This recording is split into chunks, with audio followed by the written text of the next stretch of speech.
Na jednej strane máme zabudnutý experiment v jadrovom laboratóriu a na tej druhej globálny priemysel v hodnote stoviek miliárd dolárov. Toto je ten neuveriteľný 80-ročný príbeh videohier. Poďme sa spolu pozrieť na to, ako sa pár blikajúcich bodiek na obrazovke vyvinulo na komplexné virtuálne svety, ktoré dnes formujú našu kultúru. Je to celkom paradox, ale celé to naozaj začalo na mieste plnom vážnej vedy. Písal sa rok 1958 a fyzik William Higginbotham, ten teda rozhodne nemal v pláne zmeniť svet. Viete, čo chcel? Chcel len, aby sa návštevníci v jeho laboratóriu jednoducho nenudili. A tak na osciloskope vznikla hra Tennis for Two. Bola to len taká malá odbočka od jeho serióznej práce, ale presne táto odbočka odštartovala obrovskú revolúciu. A teraz skočme o pár dekád dopredu, priamo do súčasnosti. Z toho skromného malého experimentu je dnes absolútny gigant. Aby sme si to vedeli predstaviť, videoherný priemysel je dnes väčší ako filmový a hudobný priemysel dokopy. Jeho vplyv siaha ďaleko za hranice obyčajnej zábavy. No a otázka znie, ako presne sa táto neuveriteľná premena stala. Ten príbeh má niekoľko naozaj fascinujúcich kapitol. Takže naša prvá kapitola, tá nás zavedie späť do univerzitných laboratórií, pretože práve tam, niekde medzi zložitými výpočtami a vedeckými dátami, sa zrodila jedna úplne revolučná myšlienka. Čo ak by počítač nemusel byť len nudný nástroj na prácu? Čo ak by mohol byť aj zdrojom zábavy? Poďme sa teda pozrieť na tie prvé, úplne kľúčové kroky. Na začiatku to boli skôr teórie, viete, ako napríklad Turingov šachový program na papieri. Ale postupne sa to začalo meniť na skutočnosť. Najprv prišla jednoduchá grafika v hre OXO a potom prišiel Space War, hra, okolo ktorej vznikla úplne prvá herná komunita na svete. Každý jeden bod na tejto časovej osi, to bola v podstate taká malá revolúcia. A presne toto je ten rozhodujúci moment. Ten Higginbothamov citát dokonale vystihuje tú obrovskú zmenu v myslení. Pretože po prvýkrát sa nejaká zložitá technológia nepoužila na seriózne výpočty, ale čisto, jednoducho pre radosť z hry. A presne v tomto okamihu sa zrodil koncept videohry, ako ho poznáme dnes. Dobre, poďme ďalej. Po týchto laboratórnych experimentoch prišiel komerčný boom a na jeho čele stála jedna jediná spoločnosť – Atari. Lenže ako rýchlo toto impérium vyrástlo, tak neuveriteľne rýchlo sa aj zrútilo. Bolo to jedna z najdramatickejších kríz v celej histórii technológií.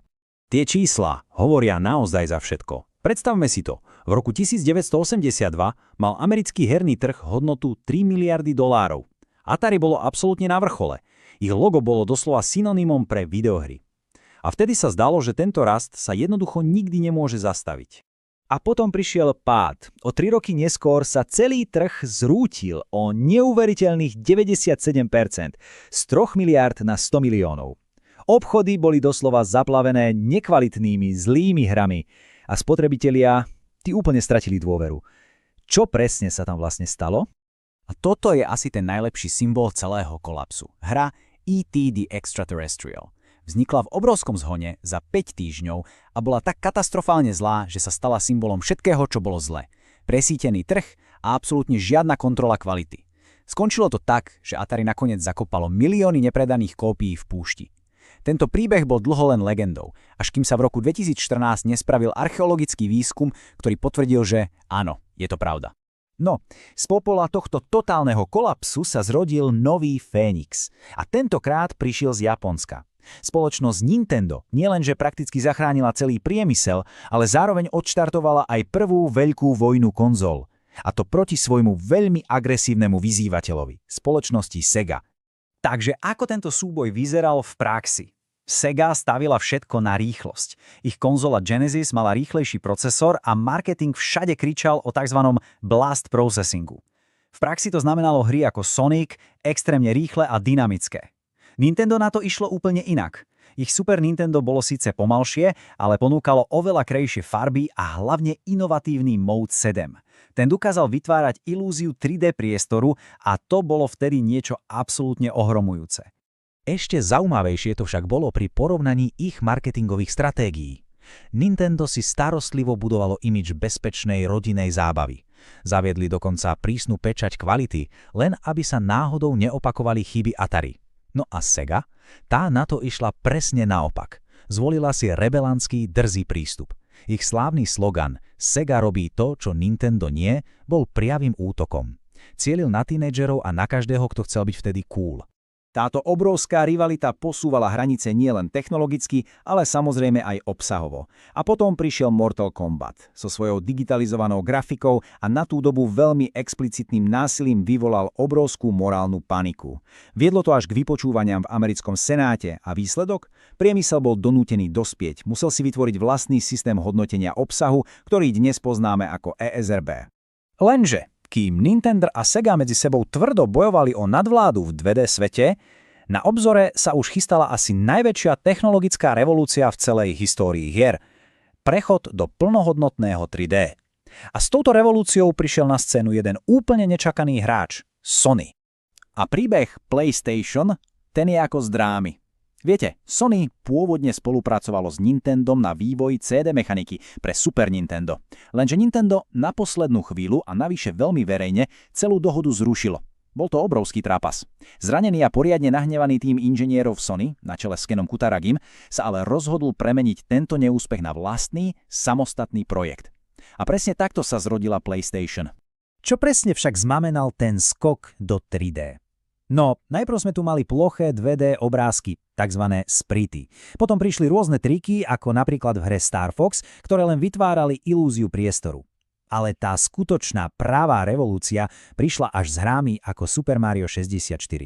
Práve táto hra definovala, ako sa budeme v 3D svete pohybovať. Pomocou analogovej páčky pre plynulý pohyb a s kamerou, ktorú si môžeme sami ovládať. A toto je štandard, ktorý mimochodom používame dodnes.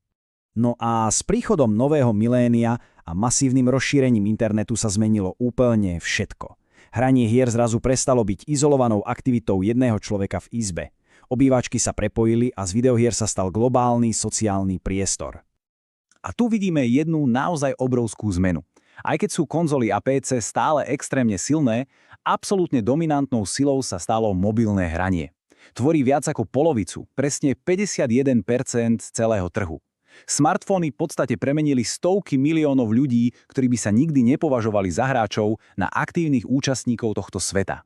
A kľúčom k tomuto obrovskému úspechu bol nový obchodný model – free to play. Čo to znamená?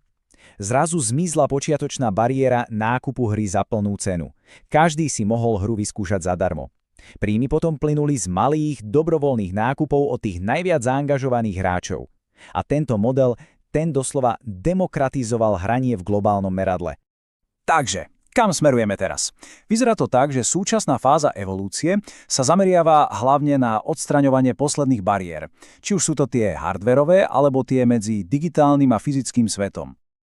Skúsme sa zamyslieť nad touto otázkou. Technológie ako cloudové hranie nám sľubujú budúcnosť, kde si tie najnáročnejšie hry zahráme na akomkoľvek zariadení, ktoré má obrazovku. Ako to funguje? Celý ten obrovský výpočtový výkon sa presunie na vzdielané servery a k nám sa prenáša už len hotový obraz. Je to v podstate to isté, ako keď streamujeme film. A ten potenciál je samozrejme obrovský. Všetky predpovede ukazujú, že trh bude aj naďalej masívne rásť a do konca tejto dekády by mal prekročiť hranicu neuveriteľných $600 miliárd. Budúcnosť hier teda stojí, zdá sa, na troch hlavných pilierov. Prvým je cloudové hranie, ktoré odstráni potrebu drahého hardvéru a prinesie tak hry naozaj každému. Druhým pilierom je umelá inteligencia. Tá bude schopná vytvárať nekonečné dynamické svety a príbehy šité na mieru. No a napokon je tu virtuálna a rozšírená realita, ktorá nás do týchto svetov ponorí hlbšie ako kedykoľvek predtým. Tá cesta od jedného jednoduchého tenisového experimentu až po budovanie komplexných virtuálnych svetov je proste ohromujúca. Ukazuje nám to, že videohry už dávno nie sú len zábavou. Sú silným motorom technologických, ale aj kultúrnych zmien. A to nás privádza k takej poslednej otázke na zamyslenie.